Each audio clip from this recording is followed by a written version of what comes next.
Welcome to Shred the Debt, the podcast that cuts through confusion and empowers you to take control of your financial future. Whether you're buried in student loans, battling credit card balances, or just tired of living paycheck to paycheck, well, you're in the right place. Each week, we bring you real strategies, inspiring stories, and expert insights to help you shred your debt and build the life you deserve.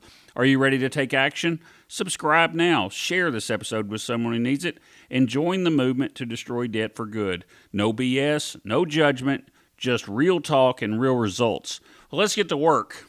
Well, guys, I know I've been absent again for a few weeks, and there's a legitimate reason behind it. So, if you guys have been following the show from season 1 and even through season 2, I've given hints of working on a book and describing what I call the meal plan and putting that out and trying to put that into words. And it's been an ongoing project of mine for several months. So basically, probably through last year, probably August September timeframe is when I started this project, and I just finally over the last month I've decided that I wanted to finish it. I didn't want to just have a plan out here and have all these ideas in my head and never put it to work, right? Never finish it. So that's what I've been working on for the last month, is trying to get this book published. So I come to you today with some good news and some bad news moving forward. First off, the good news is the book's out. So I was able to get that published just this past week, and it is called Debt-Free by Design, and it is a manufacturing approach to financial freedom.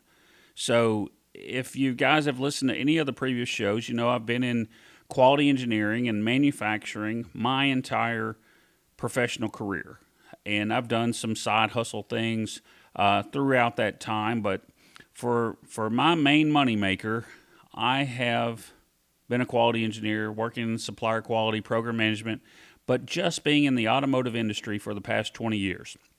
And what I have been able to do is take the tools that I have learned and that I have used for the last 20 years and apply those tools to finance, to personal finance, to help you get yourself on track, to get out of debt, to think differently, just an all-around refresher of how you should be handling things. And it's process driven. So everything in this book is process driven. There's no feelings, there's no emotion. We try to remove that, and we try to go purely on facts. Okay, so we have a system. We try to get to the root cause of whatever the problem is, and then we implement countermeasures that help us. And then we want to streamline processes in our financial life like we do on a manufacturing line. And that's what this book focuses on. It's a different approach than any other, financial, self-help book or something like that. It's not that, okay? This is process-based problem solving for your personal finance, and you could re-engineer this, and you could go backwards, and you could apply these same principles to any problem that you have in your life. You have a relationship problem, you can probably use those tools.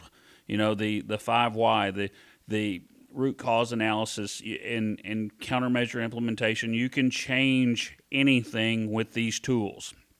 It just happens that I have taken the angle of financial freedom and wanted to apply those tools towards finance. So that's what I've done. So this book is out. It's available if you're an Amazon customer. We have it right now. If you have Kindle Unlimited, you can get it for free. You can read it for free, or you can buy it for $5.99.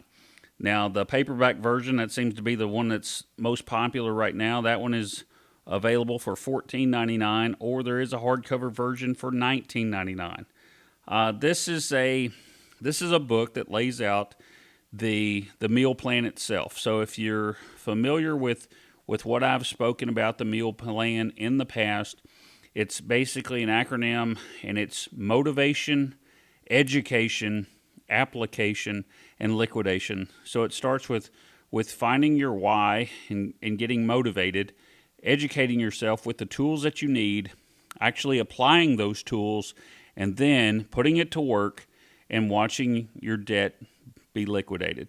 So that's the goal of the book, and the workshops that we're going to be putting in place will be structured around the book. So I'm really excited to get this thing kicked off and to get it going.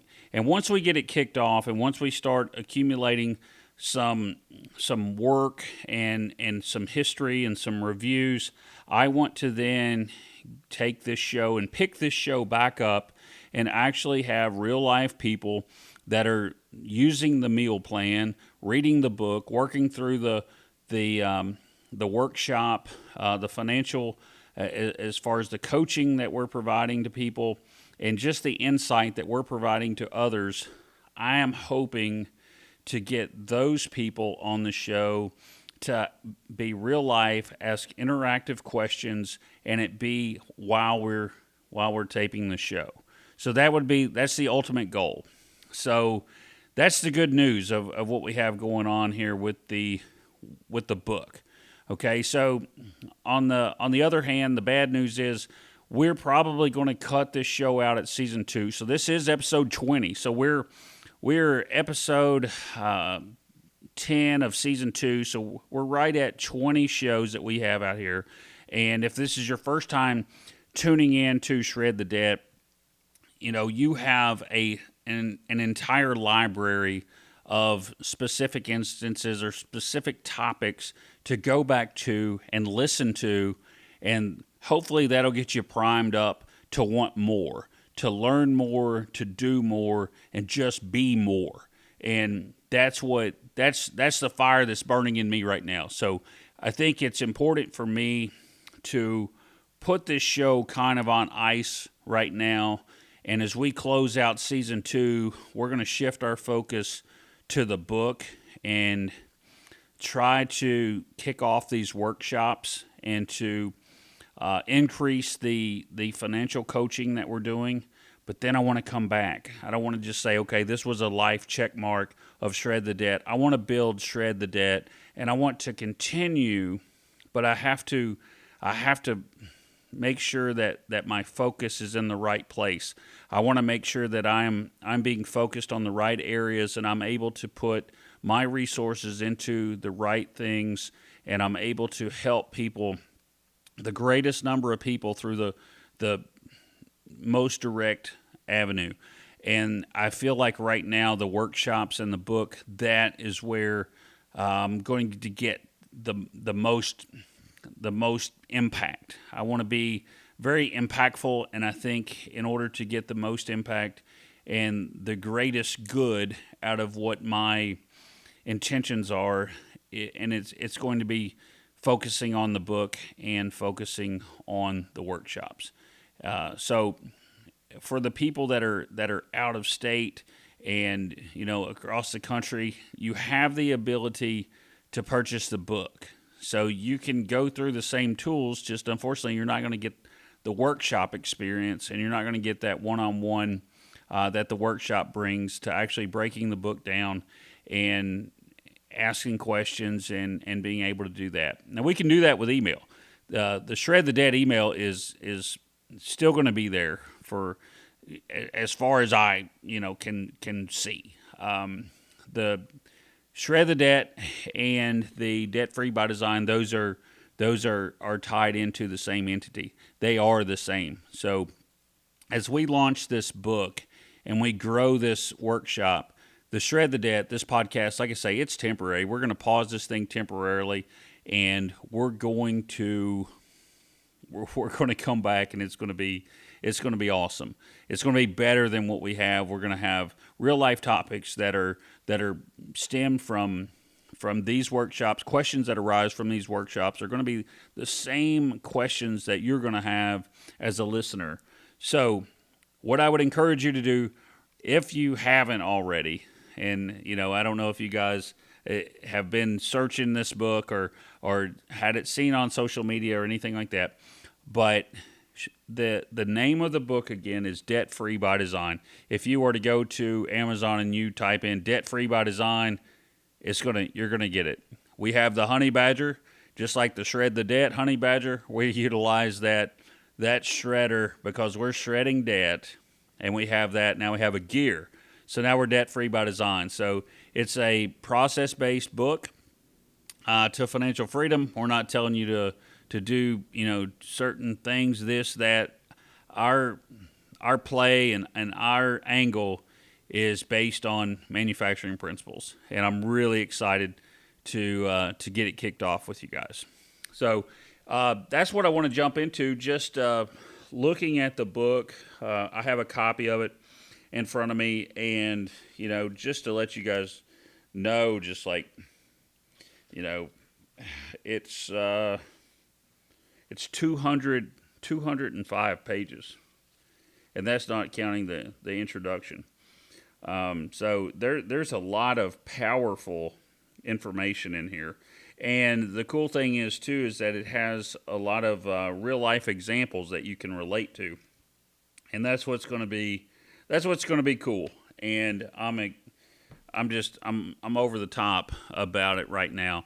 So check it out. A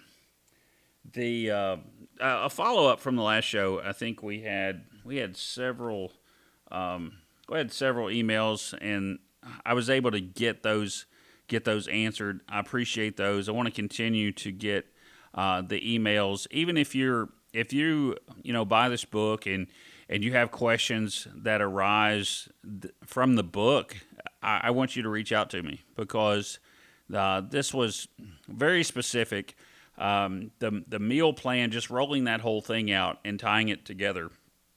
I'm hoping that I can even utilize that in a manufacturing environment and teach that meal plan to actual manufacturing facilities. Now, aside from the financial freedom part of it, you can put whatever freedom you want. If you want overtime freedom, if you want, production freedom, if you want the, whatever it is that you're trying to do, you can put these processes in place. And that's the exciting thing about it, is that it's not just locked in to finance. It's based on manufacturing, right? So it's based on making something, and making something standardized, and making something better, and continuous improvement. And those are topics that we've talked about in previous shows, where we've talked about, for example, Muda, removing waste from your life. And you can look at waste several different ways. You can look at how waste affects your personal life. You can look at how waste, how it affects your finances. And then, like we do in manufacturing, we look at how it affects our process. So if we have waste, and we're not doing anything about it, it's not going to improve. So taking that in consideration and removing waste is the same as doing continuous improvement. They're very important tools.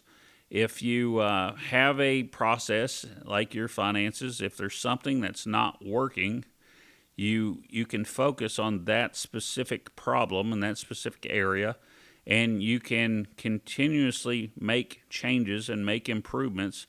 And it's like your whole life is like a DOE, if you've ever heard that term. In manufacturing, we call that a design of experiment. So there's no failure, okay? The only way that you're going to fail is if you choose to do nothing. So if you are working on a manufacturing line and it's producing defects, and you choose to do nothing, that is the only way that you will fail. If you do something and it doesn't work, that doesn't mean that you're a failure. And that goes with anything in life. I remember when I was 10 years old playing baseball, I wasn't very good at it, right? And if I just quit, then I was never going to be good at it. It was just going to be something, and some people are okay in life of trying something and not being good at it. Well, with finance, we can't afford to not be good at it, because if we're not good at it, the effects are all negative. If I decide at 10 years old that I don't want to play baseball anymore because I'm not good at it, guess what? I don't have to play baseball. I can tell you a personal example of something outside of finance that I'm not very good at, and I'm okay. Scuba diving. I absolutely hate it. It's just I don't know. It creates a sense of anxiety for me that I don't like. And okay, well I'm a certified diver, but I don't like it. I don't like to do it, and I don't want to do it anymore. And I haven't since I decided that. And it has in no way affected my life negatively. It's no way affected my life at all. So there are certain things in life that we can choose to not do anything about, and if we want to look at it as failure, we can, but it's not a negative impact to our life. Finances, trust me, we can't afford to not do anything. So continuous improvement is key to your finances, and anything that could affect your life in a negative way, you have to look at it and you have to take it serious and you have to be intentional. So that's what we're looking at. All of this is laid out in this book. I know I've given teasers here and there, over the last few episodes of what's in the book. Now it's here. So I encourage you guys to go out, check it out, and if you're excited about it, leave a review. If it doesn't appeal to you, well, I understand. Maybe we can, you can send us an email and we can, have a discussion about it, or we can try to understand each other. But that's where I want to leave the show. I know this isn't a long show today, but I did want to get out, and I wanted to make a short show. Let everybody know what's going on, what has been going on. We haven't just evacuated or closed up shop. We've just been focusing on other things, and this is a great one. So I appreciate all you guys for tuning in. This show's been great so far. I feel like the future is going to be a lot better. It's going to be bright, and we're gonna help a lot of people, and I'm over the moon about it. So thank you guys for tuning in to Shred to Debt, where financial freedom isn't a dream, it's a plan. Today's episode has helped you take one step closer to crushing your debt. Don't keep it to yourself. Share it, rate it, and leave a review. If you want more tips, tools, and motivation, then you can follow us on the socials. Join the Shred the Debt community. We have an Instagram. We have the TikTok. We're going to do a TikTok later on this afternoon. Got a smoke machine. It's going to be cool. We're going to kick off this book. So I'm really excited to get it out there. And I just want to give just a great thanks to the supporters of this show so far. It's been great. It's been very motivational for me, and I just want to continue that motivation and continue pushing. I want to continue helping others and do it as cost effective for you as I possibly can. And I know we're all in a situation to where we can't afford to go and spend $1,000 to go through this seminar, this and that. Those people are the ones making the money, and you're the one struggling. And I'm trying to help be the barrier, be the go-between, the liaison, whatever you want to call it, between that debt and you. Okay, I want to be the guy, the motivator. I want to be the cheerleader. I want to help you guys, and this is the avenue that we're going to take, and we're all going to get there, and we're going to achieve great success. So thank you all again for the support of the 19 previous episodes of Shred the Debt, and there will be more to come. This is just a see you later. It's definitely not a goodbye. I'm Mike Boone. This has been Shred to Debt. Thank you guys so much.